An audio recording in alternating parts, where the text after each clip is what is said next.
এই, তুমি ট্রেনে বসো, আমি বিছানাটা রেডি করে দিতেছি।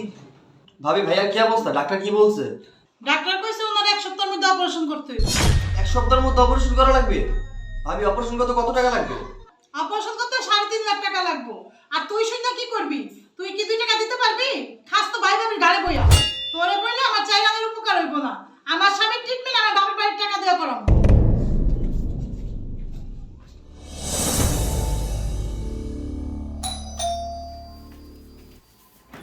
কে?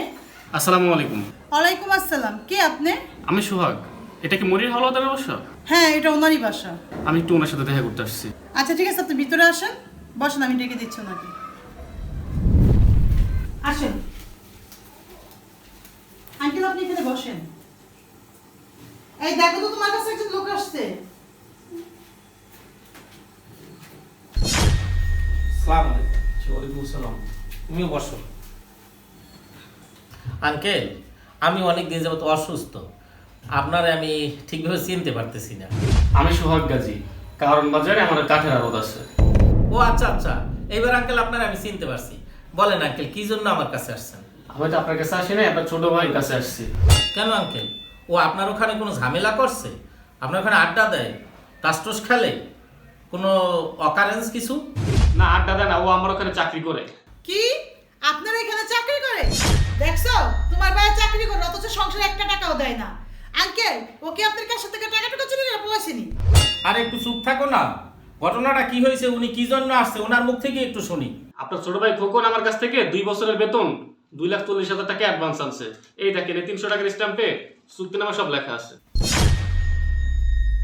এই শুনো, তোমার বাইরে ডাক দেওয়া জিগাও এতগুলো টাকা কি করছে? তোমার ভাই তো ভাদাই মা, কোনো কাম কাজ জীবনে করে নাই, বাইরের গাড়ির উপরে বয়ে খাইছে।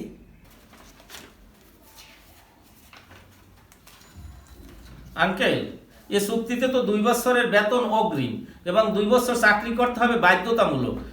একটু বিষয়টা একটু খুইলে বলেন তো, ঘটনাটা কি? তাহলে শোনেন, আপনার ছোট ভাই একদিন আমার অফিসে গেছে। হ্যাঁ খোকন, বলো।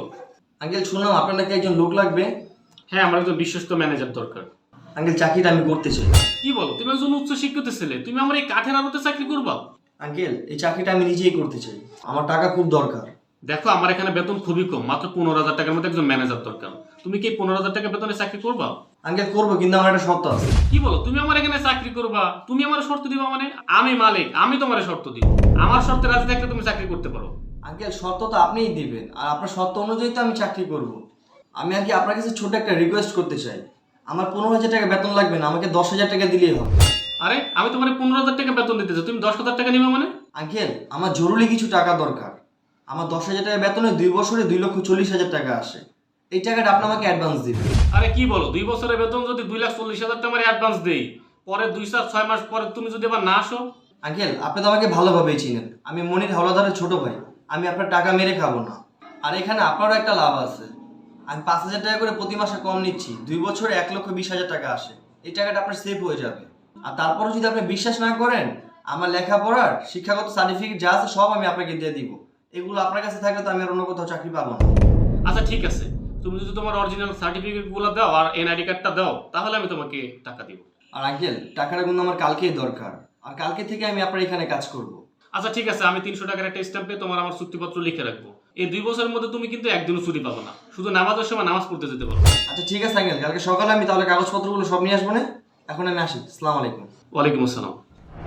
এই চুক্তিপত্র অনুযায়ী ওরে আমি সব টাকা দিয়েছি, এই 300 টাকার স্ট্যাম্পে সব লেখা আছে। যেহেতু চুক্তিপত্র অনুযায়ী সে আমার কাছ থেকে টাকা নিচ্ছে, সেহেতু চুক্তিপত্র অনুযায়ী সে আমার শ্রম দিবে। কিন্তু গত 2 দিন হলো সে আমার আড়তেই যায় না। গতকাল আমার আড়তে 50 লাখ টাকার কাট আসছে, ও না থাকায় আমার অনেক লস হয়েছে। আপনার ছোট ভাই আমার চুক্তি ভঙ্গ করছে, আমার সব টাকা আজকে আপনারা ফেরত দেবেন আমাকে। আপনার ছোট ভাইকে ডাকেন।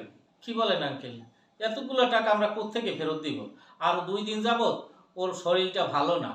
খোকন, একটু এদিকে আয় তো ভাই। আঙ্কেল আসসালামু আলাইকুম, আপনার বাসা কোথায় এসে বসছেন? কি ব্যাপার খোকন, তুমি 2 দিন যাবত আড়তে যাও না? গতকাল আমার 50 লাখ টাকার কাট আসছে, তুমি না যাও, আমার অনেক লস হয়েছে। আর তুমি আমার চুক্তি ভঙ্গ করছো, তুমি সব টাকা আমার ফেরত দাও।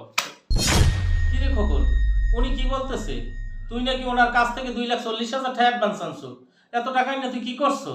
আমি তো কিছু বুঝতেছি না। তুই আমার কাছ থেকে কিছু লুকাইতেছো? কোনো বড় ধরনের ঝামেলায় পড়ছো, কোনো নারী কেলেঙ্কারি এরকম কিছু? ভাই তুই সত্যি করে বল না, তুই এত টাকাই না কি করছো? ভাইজান, সোহাগ আঙ্কেল যেহেতু বাসায় চলে আসছে, তাহলে আমার মনে হয় ইতিমধ্যে তোমরা সবকিছু জেনে গেছো। তোমার অপারেশনের জন্য যখন 3,50,000 টাকা দরকার। তুই কি বলো? আমার অপারেশনের সব টাকা নাকি তোর ভাবি তার বাবার বাড়ি থেকে আনছে? পায়েল, তুমি না বললা আমার চিকিৎসার সব টাকা তোমার বাবার বাড়ি থেকে আনছো? এই জন্য ভাইজান তোমাকে আমি কিছু বলি নাই। ভাবি বড় মুখ করে বলছে তোমার অপারেশনের টাকা তার বাবার বাড়ি থেকে আনছে। আমি কিভাবে তার বড় মুখটা ছোট করি? সে তো আমার বড় ভাইয়ের বউ, আমার মায়ের মতো। এই জন্য আমি তোমাকে বলি নাই। বাস্তবে ভাবি তার বাবার বাড়ি থেকে 1,10,000 টাকা আনতে পারছে, আর 2,40,000 টাকা জোগাড় করতে পারে নাই। তখন ভাবি কি আর করবে? আমি তো বেকার। আমি যদি তোমাদেরকে বলতাম আমি টাকাটা জোগাড় করছি, তোমরা কি বিশ্বাস করতা? তোমরা তো ভাবতা আমি টাকাটা চুরি ডাকাইতি করে আনছি। তখন আমি ভাবলাম ভাবি যেহেতু বলেই ফেলেছে টাকাটা তার বাবার বাড়ি থেকে আনছে, তুমি ওইটাই বিশ্বাস করো। এই জন্য ওনার থেকে 2,40,000 টাকা আমি অ্যাডভান্স নিয়েছি 2 বছরের চুক্তিতে। আর সমস্যা কোথায়? তুমি তো আমার বাবার মতো, তুমি সুস্থ হয়েছে এটাই আমার জন্য অনেক। আর 2 বছর পর তোমার থেকে আমি এমনি মুক্তি পেয়ে যাব। সমস্যা নাই মানে? সমস্যা তো অবশ্যই আছে। তুই দিন রাত কষ্ট করতেছো আর আমার কাছ থেকে মাত্র 10-20 টাকা নিয়ে চলতেছো। তুই যে আমারে বলতি আমি যে তোর পিছনে টাকা পয়সা খরচ করি, তোকে আমি ভালোবাসি, তুই একদিন তিলে তিলে ফেরত দিবি। তুই কি সত্যি আমার টাকা ফেরত দিয়ে দিস? ভাই